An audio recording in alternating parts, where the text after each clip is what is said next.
Ross, the reason I was kind of coming online today on YouTube, eventually I had a situation happen to me, and I eventually decided that I needed to kind of like let it be known. March 23rd, 2023, I was just out there in Bluefield, West Virginia, where I stayed out there for 4 years since 2020, when COVID had hit. When COVID hit, I was kind of like paranoid. I was way in LA. I know I didn't want to get no experimental shots.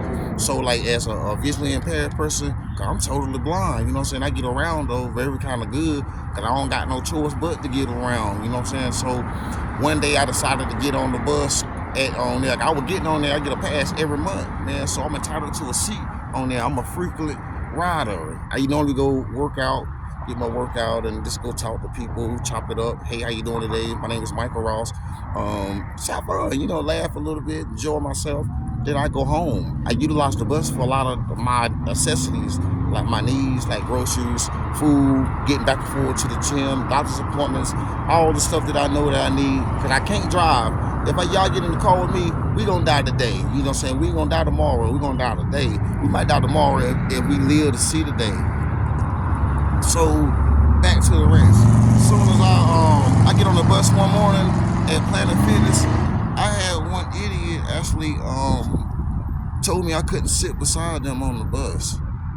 I had two people tell me that, and then one person called me the N-word, which I wasn't worried about it. But the man was an unknown man talking kind of rough, so it kind of put me in a situation where I know I was in defense mode, because I go a lot of places. I've been a lot of places.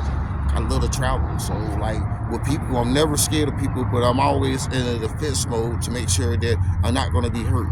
When I went to go sit down in my chair, the man had hit me in my face. So I stood up and had to mobilize him and punch him, and he was trying to get up the whole time. While I was hitting him, I was letting him know, man, I don't know you from a can of paint. Why are you messing with me, and why you put your hands on me? Next day, the same day, they called the police at the incident. Police came out and said, hey, sir, hey, Ross, how you doing today? I said, sir, I'm doing fine, thank you. So what he did was he went on and did investigations. He said, man, Ross, get on the bus, man. You were supposed to have took care of yourself. Don't let nobody hurt you out here. So I get on the bus because I'm a courteous, respectful person. Yes, ma'am, no, ma'am, thank you, no, thank you.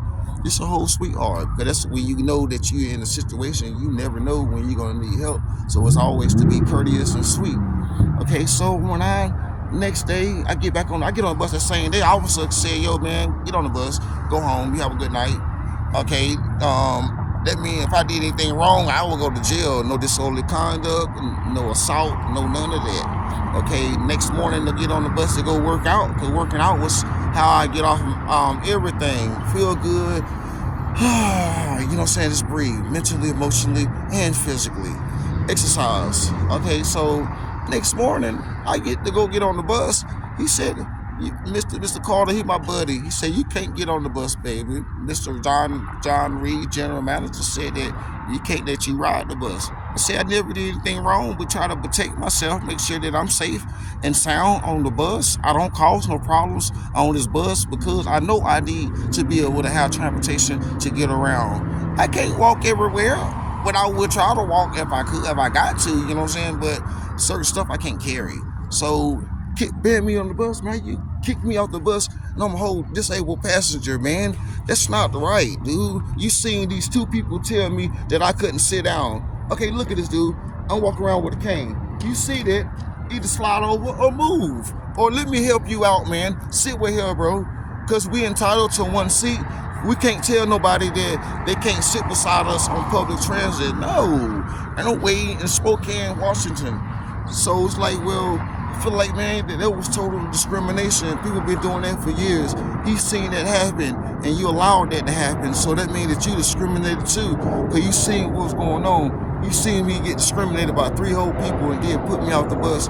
That's wrong, and you know I don't bother nobody. All your driver was gonna say that Mr. Ross is funny. He laughs.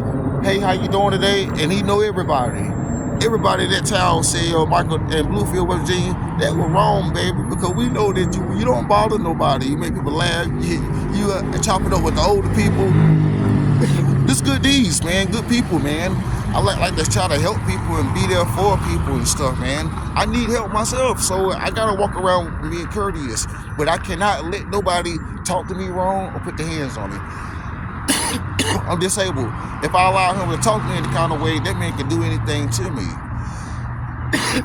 And I gotta defend myself. I got the rights to defend myself. My Title II is a public accommodations. I didn't get the reasonable public accommodations while on that bus. He's seen that. So in this public, any business is, any customer is entitled to a public accommodations. Title II. Hey, no matter the color, creed, or none of that, we're all equal.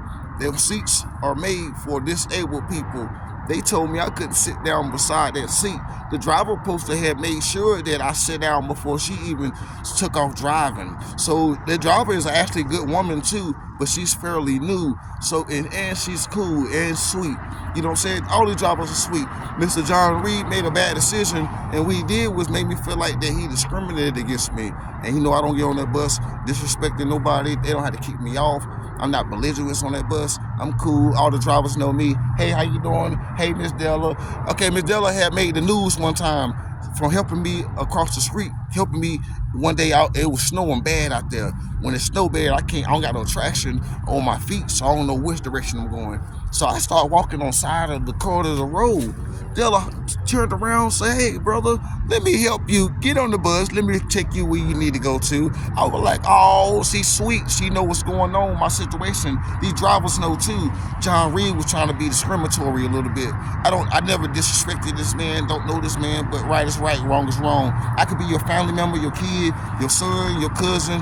What happened? You don't do people like that. And I got white friends, man. My homie, this video right there, he's white too, you know what I'm saying? So it's like, I'm always into like mixing everything together because we don't have to be separated. Those days are gone.